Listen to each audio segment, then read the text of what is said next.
and welcome to Psalm 55. So today we're going to look at a verse, first of all, in Psalm 119 and pray before we get started. And we're going to look at verse 151, which says, "Yet you are near, Lord, and all your commands are true."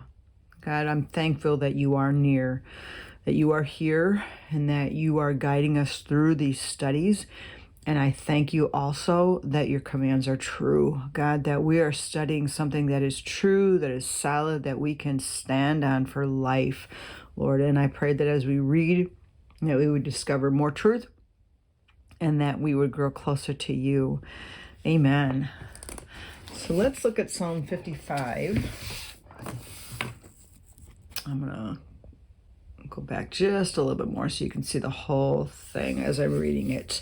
"Listen to my prayer, O God. Do not ignore my plea. Hear me and answer me. My thoughts trouble me and I am distraught because of what my enemy is saying, because of the threats of the wicked. For they bring down suffering on me and assail me in their anger. My heart is in anguish within me. The terrors of death have fallen on me. Fear and trembling have beset me. Horror has overwhelmed me. I said, oh, that I had the wings of a dove. I would fly away and be at rest. I would flee far away and stay in the desert. I would hurry to my place of shelter, far from the tempest and storm. Lord, confuse the wicked, confound their words, for I see violence and strife in the city. Day and night they prowl about on its walls. Malice and abuse are within it. Destructive forces are at work in the city. Threats and lies never leave its streets. If an enemy were insulting me, I could endure it. If a foe were rising against me, I could hide. But it is you, a man like myself, my companion, my close friend, with whom I once enjoyed sweet fellowship at the house of God as we walked about among the worshipers. Let death take my enemies by surprise. Let them go down alive to the realm of the dead, for evil finds lodging among them. As for me, I call to God, and the Lord saves me. Evening, morning, and noon, I cry out in distress, and he hears my voice. He rescues me unharmed from the battle waged against me, even though many oppose me. God, who is enthroned from old, who does not change, he will hear them and humble them because they have no fear of God. My companion attacks his friends. He violates his covenant. His talk is smooth as butter, yet war is in his heart. His words are more soothing than oil, yet they are drawn swords. Cast your cares on the Lord, and he will sustain you. He will never let the righteous be shaken. But you, God, will bring down the wicked into the pit of decay. The bloodthirsty and deceitful will not live out half their days. But as for me, I trust you." So now, listening to that psalm, and after all the psalms that we have studied, it is very clear that this is a psalm, a prayer for help, which we saw all the typical things in a prayer for help.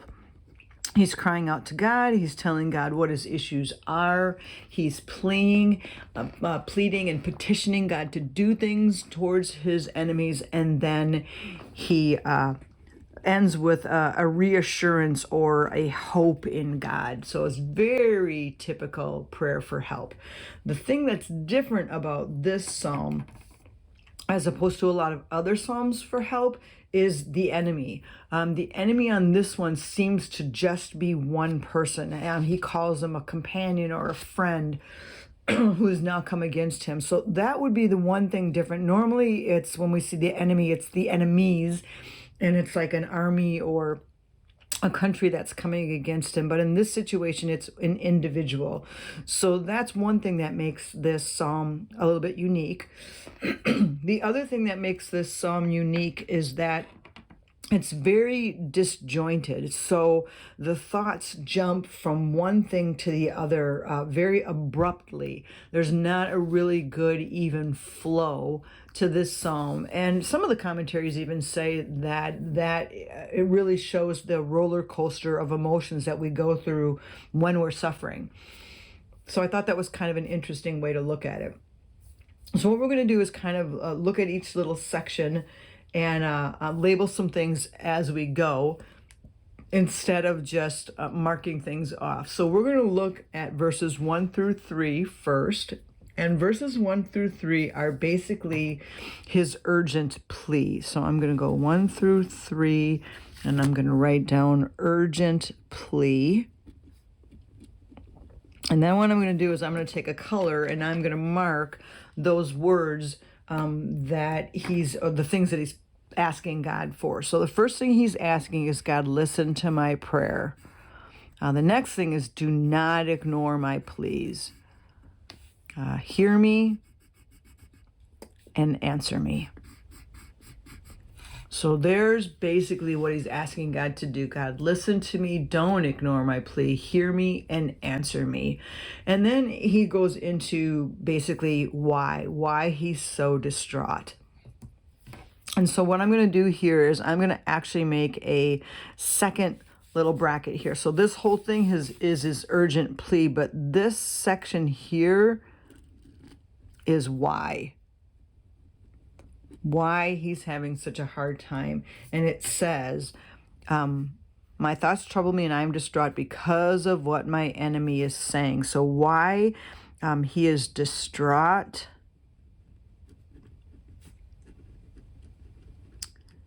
Because of what the enemy is saying.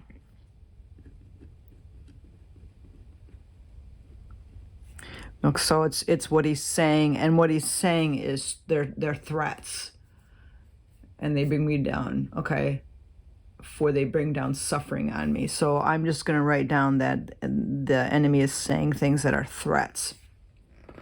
So that's why he is so distraught. So that really kind of helps us understand kind of where he's coming from. And again, you see how he says my enemy and not my enemies, and so it seems like it's one person. Okay, so now we're going to go to the next section, which is just 4 and 5, and we're going to see just a really clear picture of how he's feeling in his suffering. So from 4 and 5, we're just going to write down feelings. And he uses some very clear words. So we've got, and I'm going to use a colored pen here instead. My heart is in anguish. And then he's like, the terrors of death have fallen on me. So what I see there is like dread. And then we see fear and trembling. And horror has overwhelmed me. So very deep feelings. Anguish is basically severe pain. And then the terrors of death have fallen on me. You can just see the dread, fear and trembling, horror. Sometimes they say it's like shuddering. So we just see the very clear depth of the feelings that he's having right now through what he's going through. But then it's interesting, verses 6 through 8. It's like this total change in perspective here, because he's talking about he's crying out to God, then he's talking about the severe pain, but then it's like after feeling that panic and that pain, he just wants to run away. So it's really interesting. I'm just going to write down here, wants to run away. And again, it's very, I don't want to say typical, but that is how we feel sometimes when things are really hard. So he's saying, if I had the wings of the dove, I would fly away and be at rest. I'd flee away and stay in the desert. I'd go to a place of shelter far from this storm. So it's very common human condition to want to run away in the midst of suffering. So I'm just going to write that down here. Common human response in suffering. I mean, that's just, we want to run away. So that's what he's going through there. And then again, we talk about the disjointedness of this psalm. It it's like the whole thing just shifts to now it's like a brand new topic, and he's talking about the realities of what's going on in the city streets. Confuse the wicked, confound the words, for I see violence and strife in the city. So, like, this is a whole new topic. And I'm just going to write new topic here. And then on my second sheet, because my second sheet has more of that section, this is verses 9 to 11. And I'm just going to write the realities of the city streets. So what is going on in the city? And he's saying, you know, again, the enemy prowling about on its walls, malice and abuse are within the city. Threats and lies, destructive forces are at work in this city. So it's just kind of like, again, just so disjointed. But you can see, like, in my head, like pure evil, violence, prowling, malice, abuse, destructive forces, threats, and lies. What an awful place to be at. And then again, we have another new topic. So we're flipping back and forth. So now 12 through 14 is where he really kind of gets to the heart of the matter here. And it's another new topic. But this time he's telling you, my enemy is my friend.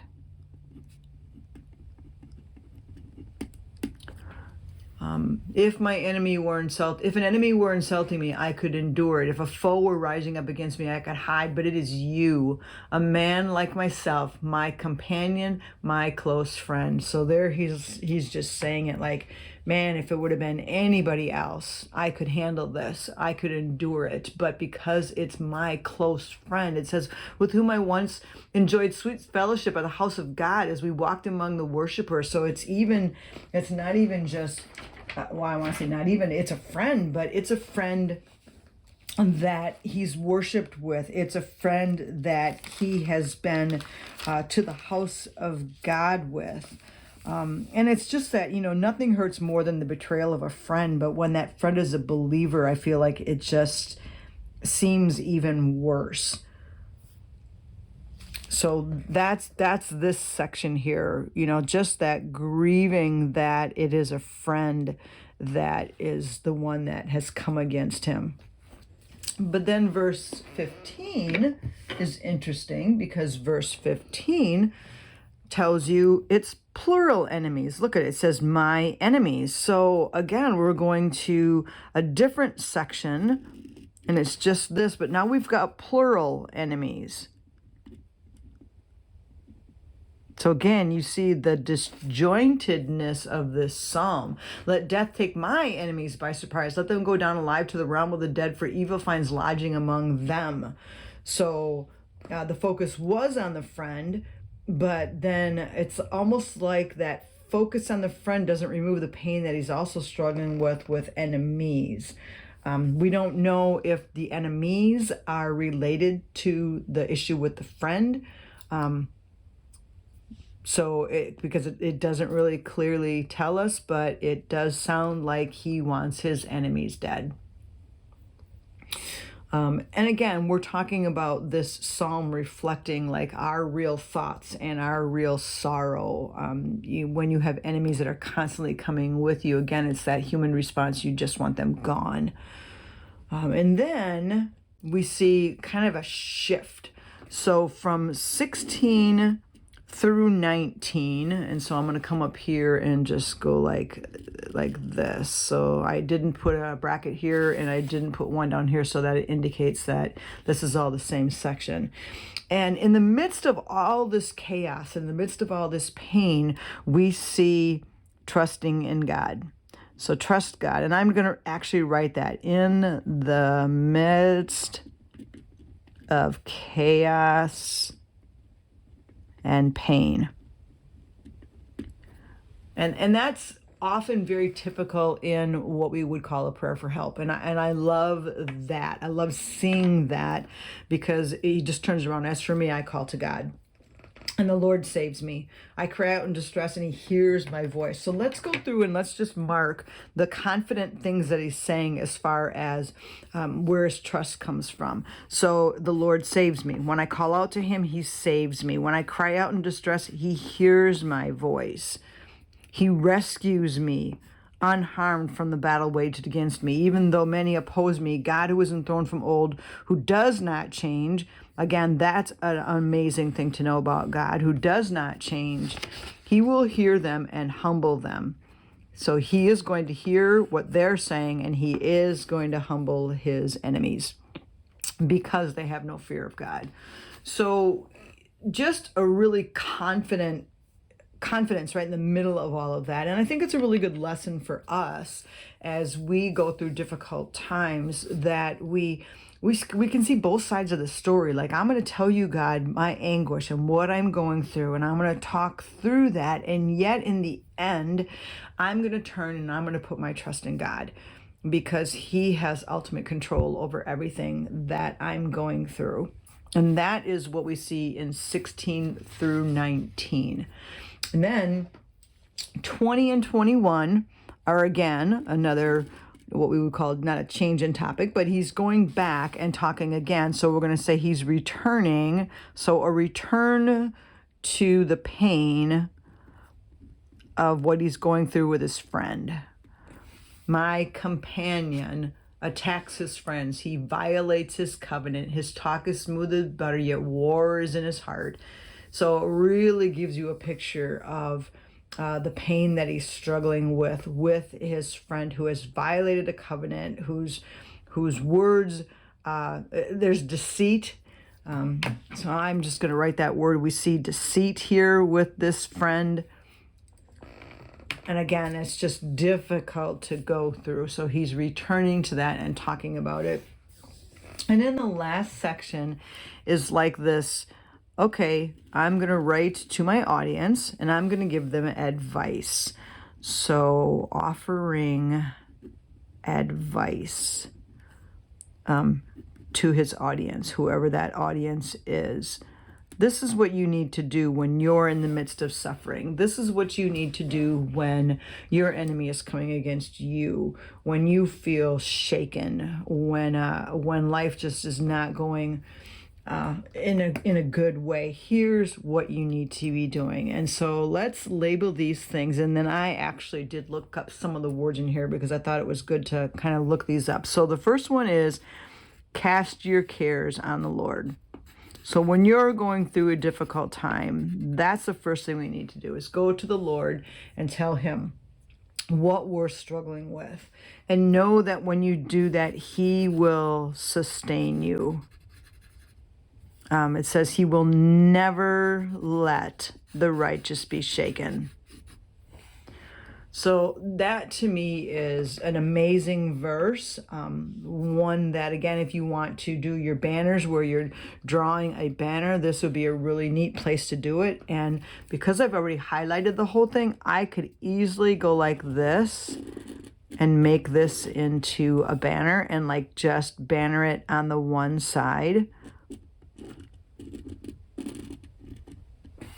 And then color that in so that stands out. I wouldn't banner it on this side because I've got words right there. But what an amazing verse. Cast your cares on the Lord and he will sustain you. He will never let the righteous be shaken. And so let's look up a few of those words to really see if we can get a clearer understanding of what he's saying right there. So I looked up the word cast. I looked up the word cares. He cares for you, and then sustain, because I really don't know what that word means. And then I also looked up shaken. The righteous will not be shaken. So I want to see what those words mean. So the first word cast is Strong's number 7993. And the Hebrew word is shalak, S-H-A-L-A-K, shalak. And it means to throw or to fling or to hurl.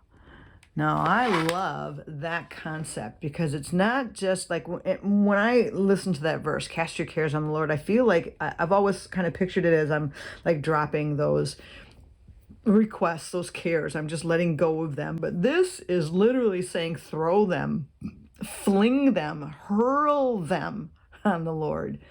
And then the word cares is Strong's number 3053.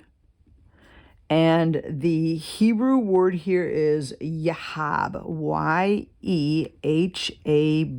Yahab. And it means a lot, like your lot in life, what is given, or a burden. So throw, fling, hurl your burdens on the Lord, or what's been given to you on the Lord. And he will sustain you. So sustain is Strong's number 3557. And it is the Hebrew word kul, K-U-L, which means to endure, provide, hold, and sustenance. So when I hurl, throw what's been given to me, my burdens on the Lord, he will provide. He will hold me. He will bring me sustenance. And the last word is shaken. And shaken is 4131. And it is the Hebrew word mot, M-O-T. And it means to totter, to slip, to move, and even shaken violently.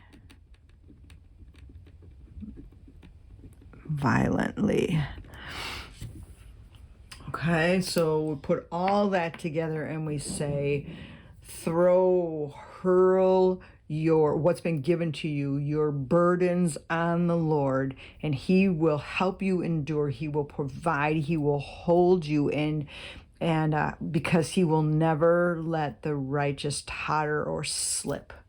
Or, I mean, to me, that's to move away from him. So I love that concept. I think that's a beautiful way to end this psalm. No matter what your pain is, no matter whether it's your close friend or whether it's enemies, no matter what you're going through, the Lord will hold you. He will provide for you. So God, we thank you that we can throw our burdens on you and that you will hold us.